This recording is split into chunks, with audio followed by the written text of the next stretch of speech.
Perkenalkan, nama saya Christian Tuflis Jacksana. Saya dari kelas L, nomor absen 5, dengan NIM 235 100 300 111055. Pada saat ini, kali ini saya akan menjelaskan mengenai pengembangan agroindustri jeruk di Kota Batu. Mari kita lihat. Sebelum kita masuk, mari kita mengerti mengenai agroindustri. Agroindustri adalah secara singkat merupakan singkatan padat adalah suatu pengolahan bahan baku pertanian menjadi suatu produk yang bernilai. Jadi produk tersebut dapat berupa produk setengah jadi maupun jadi. Produk setengah jadi dapat dengan mudah saya contohkan yaitu sirup. Sedangkan produk langsung jadi adalah kayak manisan, potong-potong jadi, potong-potong langsung makan. Salad, potong-potong langsung makan. Buah dalam bentuk buah kita olah jadi jus, kita olah jadi apa, langsung jadi. Begitulah produk jadi. Lalu untuk dimana dan kapan saja agroindustri dapat berjalan?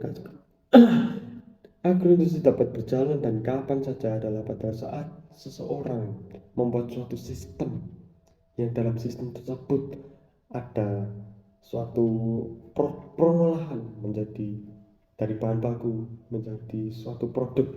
Itu merupakan jawaban dari dimana dan kapan saja agroindustri dapat berlangsung. Lalu kenapa perlu adanya agroindustri? Menurut Anda kenapa? Kenapa? Ya, pengen saja jika suatu bahan baku banyak, kita usah banyak, ada dan bermutu, namun tidak ada alat dan orang yang memadai untuk mengolah tersebut, apa yang terjadi? Akan produk nanti produk ini nanti kurang kualitasnya, bisa nanti produk ini akan sedikit, itu menjadi mengapa perlu ada, nanti kita bahas di pengamatan. Lalu agroindustri di Kota Batu ada banyak macamnya, yaitu apel, seperti nama gak batu gak apel. Tapi menurut saya kurang, karena banyak lagi lain yang bisa ditunjukkan dari Kota Batu selain apel saja.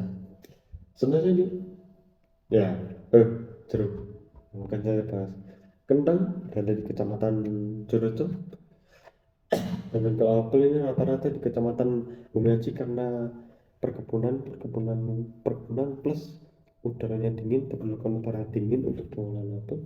Lalu jeruk ini bisa di mana saja di Kota Batu, hampir semua ada. Strawberry juga hampir sama dengan apel, bahwa menentukan suhu yang rendah dan dingin udara. Lalu susu sapi berasal dari sapi yang notabene banyak, hampir banyak, kecuali di atas itu Kecamatan Bumiaji, peradabannya ada Kecamatan Batu dan Jurjo. Ini adalah informasinya gizi jeruk. Dapat energi, lemak total, vitamin A, B, C, karbohidrat total, protein, natrium, beta-karoten, karten total. Dari sini bisa saya simpulkan bahwa menurut pengetahuan saya, bukan menurut apa yang saya baca di sini. Saya baca juga dari jurnal dan Google, bahwa menjelaskan bahwa jeruk merupakan antioksidan dari berbagai penyakit khususnya flu. Lalu untuk agroindustri jeruk di Kota Batu, salah satu yang paling menonjol adalah jeruk keprok 55, tapi tidak menutup kemungkinan, dan saya sudah melihatnya, ada jeruk nipis, jeruk jenis-jenis yang lain. Namun ini adalah yang paling terkenal, dan ya gitu. Jeruk keprok ini jeruk yang besar, merupakan hasil perkawinan dari jeruk lokal dari Batu sendiri yang dulu itu kecil dengan dari luar negeri dikawinkan menjadi jeruk besar, hampir kayak jeruk Bali, tapi tentu beda dalamnya. Lalu olahannya sirup jeruk. Sirup jeruk ini merupakan salah satu contoh dari olahan setengah jadi. Lalu jus jeruk kurang rekomendasi saya untuk mengolahnya karena jeruk ditambah air agak kurang, dari rasa sangat kurang, tapi terserah jika kalian mau. Lalu ada olahan minyak atsiri dari kulit jeruk. Di kulit jeruk ini pengolahan minyak atsiri dan kompos ini nanti adalah biji, yang pengolahan biji dan kulit merupakan pengolahan limbah juga karena bisa dimanfaatkan menjadi produk lagi. Untuk kulit jeruk ini nanti akan dikumpulkan, lalu diolah kembali menjadi minyak atsiri. Lalu kompos biji tersebut akan dihancurkan dan dicampur-campur dengan zat organik lain untuk menjadi satu produk kompos. Lalu ini adalah potensi pertumbuhan, yaitu adalah penyediaan bahan baku jeruk yang bermutu. Bahan baku jeruk yang bermutu diperlukan keseimbangan dengan poin kedua, yaitu inovasi produk olahan. Jika bahan baku saja bermutu namun inovasi produk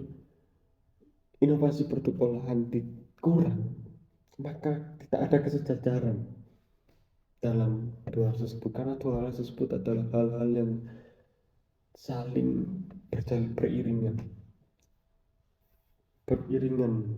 satu naik satu naik. Jadi diperlukan bahan baku yang bermutu dengan kesejajaran inovasi produk olahan jeruk. Begitu juga inovasi olahan jeruk harus kesejajaran dengan penyediaan bahan baku.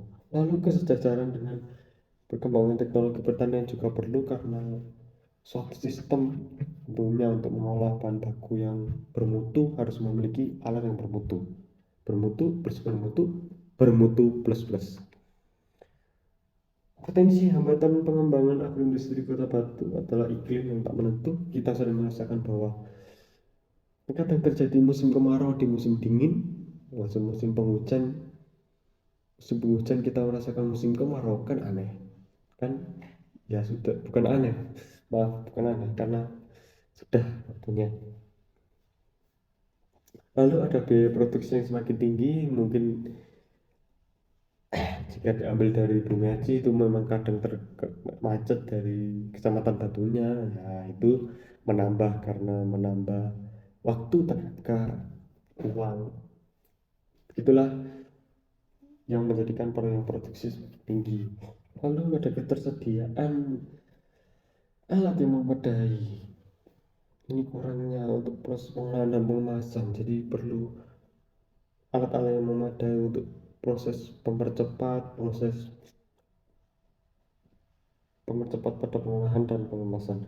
Lalu SDM yang kurang kompeten seperti yang kurang untuk mengolah, dan perlukan pendidikan lanjut untuk menjadikannya seperti kami. Amin.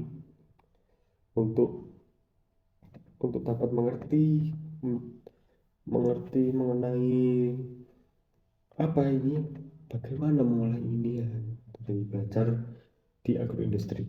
Lalu ada kurangnya minat konsumen, ini kurangnya branding mungkin ya. Jika kurang branding maka bahan tersebut akan juga kurang, karena konsumen menginginkan suatu produk dengan mutu yang tinggi, dan juga hal tersebut didapatkan dari branding yang tinggi juga dan bermutu. Itu saja yang dapat saya sampaikan. Apabila ada kesalahan, dan pastinya ada, saya mohon maaf. Wassalamualaikum warahmatullahi wabarakatuh. Shalom.